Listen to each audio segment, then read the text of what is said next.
Salam, j'espère que vous allez bien. En troisième primaire, j'avais 9 ans et j'ai reçu ce livre comme prix de la religion islamique, à la fin de l'année évidemment. Donc voilà, je ne sais pas si vous allez bien le voir à la vidéo, mais voilà, là vous avez le papier qui dit que j'ai eu ce prix. Et ce prix, eh bien, c'est ce livre, un livre intitulé Héros et rois du Moyen Âge. Et dans ce livre, il y avait 16 personnalités qui étaient présentées. Alors, je vais reprendre la page. Voilà, 16 personnalités présentées, 16 héros du Moyen Âge. Et parmi ces personnalités, eh bien, il y avait 15 personnalités européennes, catholiques, et une seule personnalité qui n'était pas en Europe et qui n'était pas catholique, et c'est Genghis Khan, l'un des plus grands conquérants et sûrement l'un des plus grands sanguinaires également. Et je me rappelle avoir feuilleté et m'être dit, waouh, les Européens catholiques, eh bien, ils étaient vraiment puissants au Moyen Âge, et nous, musulmans, eh bien, on était nulle part. Et puis j'ai grandi. J'ai grandi, je suis rentré à l'université, je me suis beaucoup intéressé à l'histoire des musulmans. Donc j'ai commencé, je pense comme toutes les personnes qui s'intéressent à l'histoire des musulmans, eh bien, en tant que musulman, on commence par l'histoire des prophètes. Donc depuis Adam alayhi salam jusqu'au dernier des prophètes, Mohammed sallallahu alayhi wa sallam. Et puis ben, on s'intéresse à la vie du prophète Mohammed sallallahu alayhi wa sallam et ce qui s'est passé parce que c'est le début de l'islam. Donc l'histoire des compagnons du prophète, ridwanullah alayhim. Et puis on va un peu plus loin parce que ben, il y a eu d'autres empires musulmans, etc. Et plus j'avançais dans l'histoire et plus je découvrais des choses qui me marquaient. Et au début, donc j'ai fait ça depuis que je suis rentré à l'université. Alors je suis pas historien, j'ai pas fait des études d'histoire et d'une manière générale, l'histoire ne m'intéresse pas tant que ça. Mais à côté de mon cursus d'ingénieur civil, eh bien, à chaque fois que j'avais du temps libre, c'est ce que je faisais. Je m'intéressais à cette histoire-là, l'histoire des musulmans. Et au début, je faisais ça pour moi. J'avais aucune intention d'écrire quoi que ce soit, d'écrire un livre, etc. Mais à un moment donné, en discutant avec les gens autour de moi, en voyant qu'en fait, ce sujet était très mal connu, il y avait des gens qui connaissaient rien alors qu'ils étaient musulmans. En fait, ça m'a frustré et j'ai senti la responsabilité de transmettre ce que j'avais appris. Et c'est pour ça que j'ai écrit ce livre, Les 16 héritiers, la plus-value des musulmans à l'humanité. Alors pour vous illustrer certaines choses qui m'ont marqué, je vais reprendre certaines phrases qu'on peut lire dans tous les cours d'histoire à l'école et que je trouve qui sont fausses ou du moins tournées d'une manière faussée. Par exemple, une phrase que je disais souvent, c'était 1453, chute de l'Empire romain d'Orient. Point. J'ai jamais su ce qu'il y avait derrière. Ça faisait partie, dans les résumés d'histoire, eh bien voilà, ça faisait partie des dates importantes.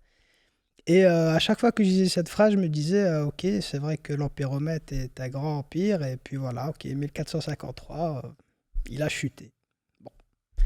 Puis j'ai grandi et j'ai appris qu'en fait, la personnalité qui se cachait derrière cette chute de l'Empire romain d'Orient, eh bien, c'était un musulman, et c'était l'un des plus grands sultans qui a existé, qui est le sultan Mohammed el-Fatih, qui est un sultan ottoman. Et il y a toute une histoire autour de cette chute, parce qu'en fait, d'un point de vue musulman, eh bien, c'est la prise de Constantinople, dont le prophète Mohammed sallallahu alayhi wa sallam a parlé.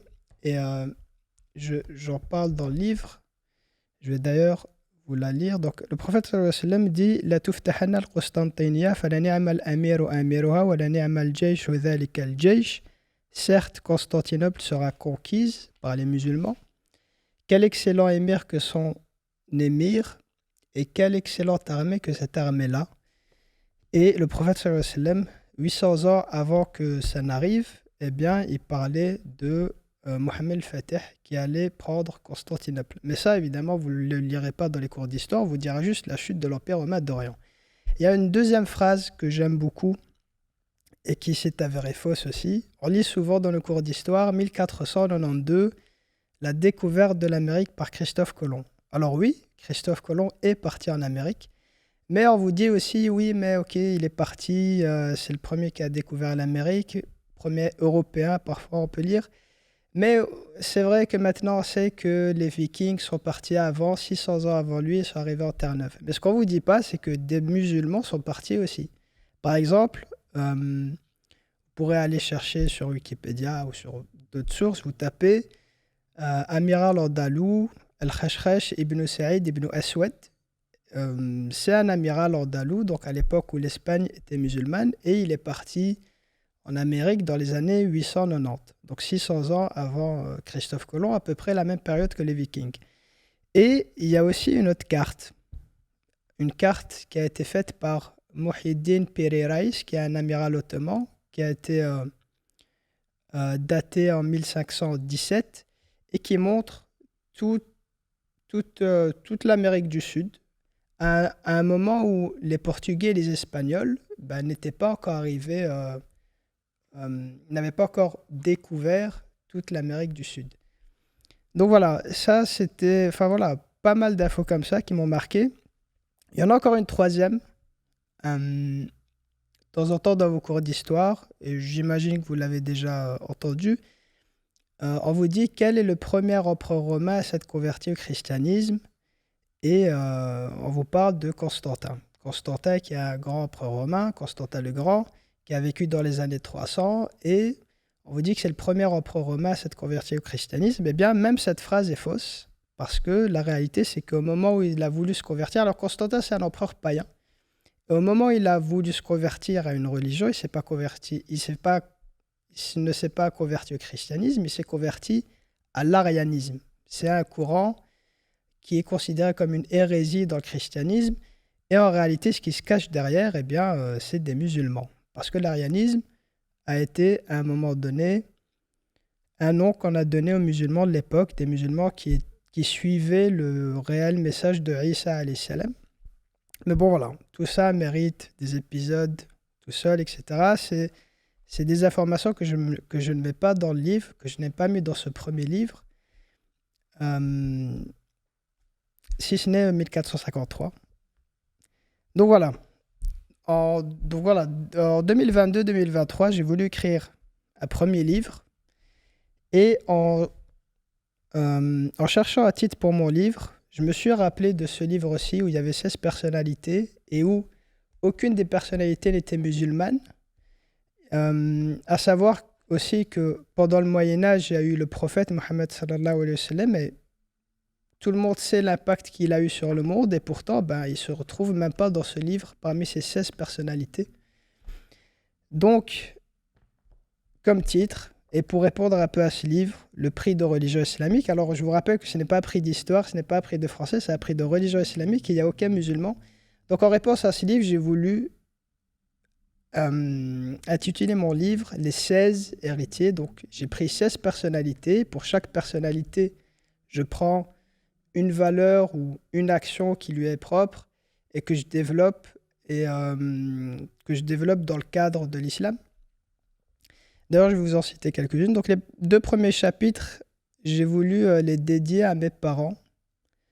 Donc le premier chapitre, je parle du rôle de la mère. Le deuxième, je parle du rôle du père. Et puis, je parle d'autres sujets comme la justice, la fraternité humaine, où je traite un peu le sujet du racisme, la tolérance religieuse. Je parle aussi de la recherche scientifique, du savoir, de l'antisémitisme, de l'exploration, de la sincérité dans l'engagement, etc. Et donc pour chacune de ces caractéristiques, eh bien, je prends un exemple, une personnalité historique, donc c'est des gens qui ont réellement existé, et j'en parle.